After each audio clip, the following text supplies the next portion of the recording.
अस्सलाम वालेकुम दोस्तों, कैसे हैं आप? उम्मीद करता हूँ आप लोग खैरियत से होंगे।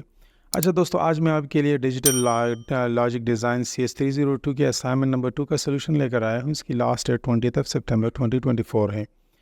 अच्छा दोस्तों, इसमें जो मेन चीज़ है वो ना हमने कार्नोफ मैपिंग और बूलियन एक्सप्रेशन की सिम्प्लिफिकेशन करनी है कार्नोफ मैप के ज़रिए।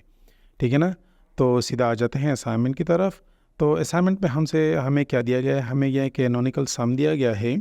हमारे पास 4 वेरिएबल हैं ABCD, और उसमें डोंट केयर कंडीशन जो हमारे पास है वो 3, 13, 14 और 15 है। तो चलिए चलते हैं सोल्यूशन की तरफ। मैं आपको बताता हूँ कि हमने इसको कैसा करना है। हमने इसमें स्टेप वाइज सारा कुछ कर देना है। ठीक है? तो बहुत सी वीडियोस मौजूद हैं, लेकिन वो बहुत सिंपल है। मैं आपको डिटेल के साथ आपको समझा कर ये बताऊँगा। ठीक है? तो आइए चलते हैं सोल्यूशन की तरफ। अच्छा, तो ये हमारे पास कैनोनिकल सम है। वेरिएबल हमारे पास ABCD हैं, और सम हमारे पास 2, 4, 5, 6 और 12 है। और डोंट केयर कंडीशन हमारे पास 3, 13, 14 और 15 है। तो यहाँ अगर हम 4x4 का के मैप लेंगे तो हमारे पास 16 सेल्स बनेंगे। ठीक है टोटल। अच्छा, अब मैं आपको ये बताता चलूँ कि हमारे पास 4 वेरिएबल हैं A, B और C, D। A, B हमारे पास यहाँ पर रिप्रेजेंट कर रहा है इन रोज़ को कर रहा है। ठीक है? रोज़ जिस तरह आपको ये रोज़ नज़र आ रही हैं। ठीक है? और CD हमारे पास रिप्रेजेंट कर रहा है इन कॉलम्स को। ठीक है ना? तो हम हर एक नंबर को, जो हमें ये नंबर दिए गए हैं ना, इनको हम बाइनरी में कन्वर्ट करेंगे, और उसके बाद फिर इनकी जगह मालूम करेंगे कि हम इनको कहाँ पर रखेंगे। वैसे ऑलरेडी हम अगर देखें तो ये मैंने आपके लिए ऑलरेडी तैयार किया हुआ है। तो 2 की जगह हमारे पास ये है, 4 की जगह हमारे पास ये है, 5 की जगह ये है, 6 हमारे पास यहाँ होगा, और 12 हमारे पास यहाँ होगा। ठीक है? तो जो हमें यहाँ पर कैनोनिकल सम दिए गए हैं उनकी जगह हम 1, 1 लिख देंगे, और जो हमें डोंट केयर कंडीशन दिए गए हैं वहाँ हम x लिख देंगे, बाकी सारों में हम 0 लिख देंगे। ठीक है? लेकिन मैं आपको बताता चलूँ कि ये यहाँ पर क्यों है और किस वजह से है। यहाँ अगर हम देखें तो यहाँ 0, 1, 3 और 2 है। तो यहाँ अगर हम देखें तो हम कहते हैं कि यार यहाँ पर तो 2 और 3 होना चाहिए था, लेकिन ये इस तरह नहीं है। अच्छा, ये बात इस तरह है ना कि अगर हम 3 को जो है वो कन्वर्ट करें, यहाँ मैंने नीचे किया हुआ भी है। अगर हम 6 को जो है वो बाइनरी में कन्वर्ट कर दें तो हमारे पास आंसर आ जाएगा कुछ इस तरह से 0, 1, 1, 0। ठीक है? मैं आपको यहाँ पर दिखा देता हूँ। 6 को हमने बाइनरी में कन्वर्ट करने के लिए हम इसको 2 पर डिवाइड करते हैं। सो 6 3 ज़ार 6, तो हमारे पास रिमाइंडर 0 आ गया। दोबारा हम 3 को इसके ऊपर डिवाइड करें तो हमारे पास 1, 1 आ गया। तो हमारे पास आंसर कुछ 1, 1, 0 आ गया। ठीक है ना? तो इसके सिरे में हम 0 लगा देंगे। ठीक है? तो चूँकि हमारे पास 4 नंबर टोटल्स होते हैं, तो अगर 2 आएंगे तो 2 से 0 लगेंगे, अगर 1 आएगा तो वो लगेंगे। तो यहाँ अगर हमारे पास 0 है तो इस वजह से है कि सारे यहाँ पर 0 है। अगर 1 है तो ये भी इस तरह कैलकुलेट किया गया है, 3 भी इस तरह, 4 भी। अगर आप किसी जगह को भी चेक कर लेना तो कोई भी जगह, अगर यहाँ पर 14 है ना, तो इसको अगर हम बाइनरी में कन्वर्ट करेंगे तो हमारे पास आंसर 1, 1, 1, 0 ही आएगा। ठीक है? अच्छा, आगे चलते हैं। तो ये हमारे पास तो के मैप हो गया। ठीक है? और 4 वेरिएबल्स के साथ अब हमने क्या कर रहे हैं, हमें जो वेरिएबल्स दिए गए हैं यहाँ पर, तो पहले मैं ये वो तो मैंने आपको ऑलरेडी बता दिया कि इनकी जगह कौन कौन सी है, लेकिन मैं आपको बता रहा हूँ कि ये क्यों मैंने इस तरह से यहाँ पर ली हुई है। तो जिस तरह मैंने आपको ये 6 का बता दिया ना, तो 2 का भी हम इस तरह करेंगे तो हमारे पास आंसर आ जाएगा 0, 0, 1, 0। तो जिस तरह के मैंने आपको बताया कि ये AB हमारे पास रो को ज़ाहिर करता है, तो आप देखें तो ये पहले वाले हमारे पास AB हैं 0, 0। तो इसका मतलब है कि हमारे पास रो जो है वो यहाँ पर ये आ गया। ठीक है ना? और हमारे पास कॉलम जो है वो 1, 0 है, तो इसका मतलब हुआ कि कॉलम हमारे पास 1, 0, 1, 0 वाला कॉलम हमारे पास ये है। ठीक है? तो 2 की जगह अगर हम देखें तो रो ये है और कॉलम ये है, तो यहाँ पर ये दोनों इसको एक दूसरे को क्रॉस करते हैं, तो 2 की जगह हमारे पास यहाँ आ गई। ठीक है? 2 की। इस तरह 4 का भी हम कैलकुलेट करेंगे। ठीक है? 5 का भी, 6 का भी और 12 का भी। ठीक है? हाँ, अच्छा, तो हमने क्या कर रहे हैं, फिर इन्हीं जगहों पर हमने ये सारा कुछ लिख देना है। तो मैं नेक्स्ट स्टेप की तरफ चलता हूँ। सिर्फ ये नहीं, ये कैनोनिकल सम के लिए भी है, और ये हमारे पास ये डोंट केयर कंडीशन के लिए भी है। ठीक है? बिल्कुल इस तरीके से। तो नेक्स्ट स्टेप में कि मैं क्या कर दिए, 3, 13, 14 और 15, तो इनकी जो रो हमारे पास आ रही है ना, 0, 0 ये फर्स्ट रो है। और 1, 1 ये हमारे पास कॉलम है। तो हम देखेंगे कॉलम हमारे पास जहाँ कभी ये हम वहीं पर लिख देंगे। अच्छा, तो अब मैं क्या करूँ, मैं फिलिंग कर रहा हूँ। तो ये 2 की जगह मैंने 1 लिख दिया। ठीक है? आप देख सकते हैं 6 की जगह मैंने 1 लिख दिया है।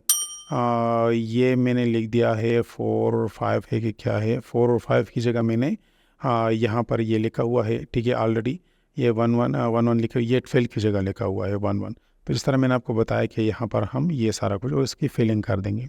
अच्छा, नेक्स्ट हमने क्या करना है, डोंट केयर कंडीशन हमारे पास वो होती हैं मतलब जहाँ पर हमने एक्स लिखना होता है। तो एक्स की जिस तरह हम अगर कैलकुलेशन करें तो यहाँ 0011 आ रहा है यहाँ पहले वाले की, तो 00 मतलब ये पहला रो हो गया और 11 का मतलब यहाँ पर हो गया, ठीक है। तो यहाँ हमने एक्स लिख दिया। इसी तरह 13 का अगर हम कर देना बाइनरी में कन्वर्ट कर दें तो 0001 आ रहा है, तो 1101 आ रहा है। तो 11 हमारे पास ये हो गया और 01 हमारे पास ये हो गया, ठीक है। तो हमने इसको यहाँ पर रख दिया। तो इस तरह सारा वर्क कर देंगे तो हमारे पास ये और ये आ जाएंगे। तो इस तरह हमारे पास ये एक बन जाएगा कुछ इस तरीके से, ठीक है। अच्छा, यहाँ पर आप ये एक बात नोट कर लें कि एक रिप्रेजेंट कर रहा है कैनोनिकल सम्स को, एक्स रिप्रेजेंट कर रहा है डोंट केयर कंडीशन को और 0 रिप्रेजेंट कर रहा है एम्प्टी सेल को, मतलब जो हम यूज़ नहीं कर सकते, ठीक है। अच्छा, 4 स्टेप में हमने क्या करना है कि हमने ग्रुप बनाने हैं कैनोनिकल सम्स के और care conditions, don't care condition के। इनको मेंट्रिम्स भी कहा जाता है, ठीक है।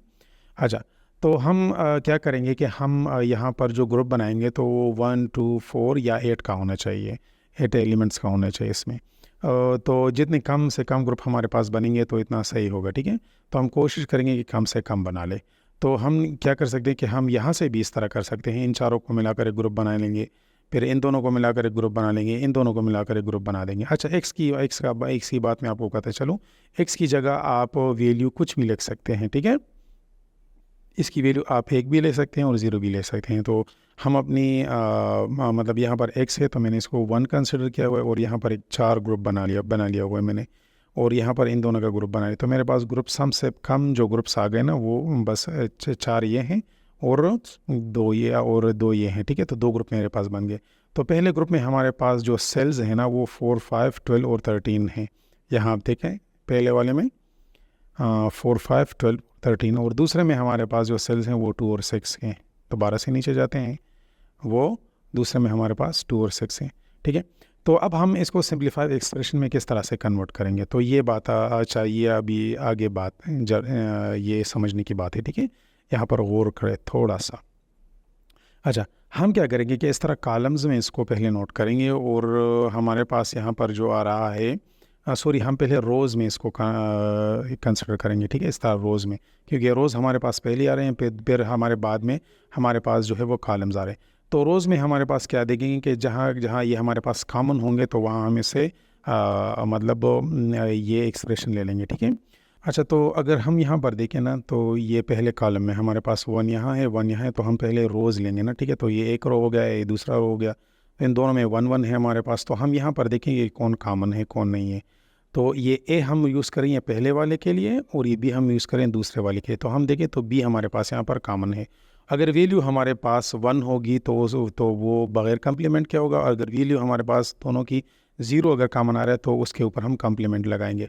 तो जिस तरह कि हमारा यहाँ पर ये बी वाला कॉमन है ना, यहाँ देखें ये कॉमन है और ये कॉमन है, तो ये चूँकि हम बस सिर्फ बी ही लिख देंगे जिस इस तरीके से।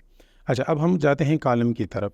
कॉलम में कुछ ये है और ये है। तो कॉलम में अगर हम देखें ना तो हमारे पास ये और ये दोनों कॉलम कॉमन है, दोनों में एक एक आ रहा है।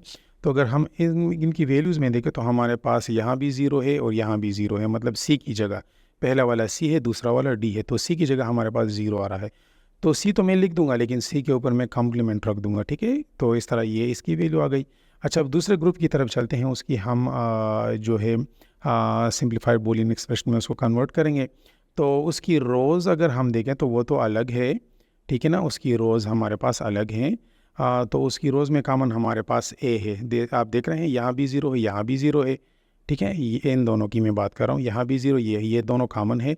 तो ये 0 है तो ए के ऊपर हम कम्प्लीमेंट लगा लेंगे, ठीक है ना। और अगर हम बात करें यहाँ पर मतलब कॉलम्स की बात करें तो यहाँ पर दोनों एक ही कॉलम में है, तो हमारे पास वैल्यू आ जाएगी 1 0 1 0।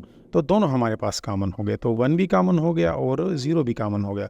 अगर 1 कॉमन है ना तो मतलब सी है हमारे पास, ठीक है। तो इसको हम सी कर देंगे, और अगर 0 कॉमन है तो फिर वो तो डी होगा, लेकिन दोनों में 0 भी कॉमन है तो इसलिए हमारे पास ये डी कम्प्लीमेंट आएगा। तो हमारे पास ए कम्प्लीमेंट सी और डी कम्प्लीमेंट आंसर आ जाता है। अच्छा, फिर हम फाइनल सिंप्लीफाइड बूलियन एक्सप्रेशन हमारे पास क्या होगा, इन दोनों को हम एक दूसरे के साथ मिला लेंगे। ठीक है, B C complement plus A complement C D complement. तो ये आपके पूरे के पूरे असाइनमेंट थे। उम्मीद है आपको वीडियो अच्छी लगी होगी। वीडियो को लाइक और शेयर आपने ज़रूर करना है, चैनल को आपने ज़रूर सब्सक्राइब करना है। बहुत बहुत शुक्रिया। अल्लाह हाफिज़।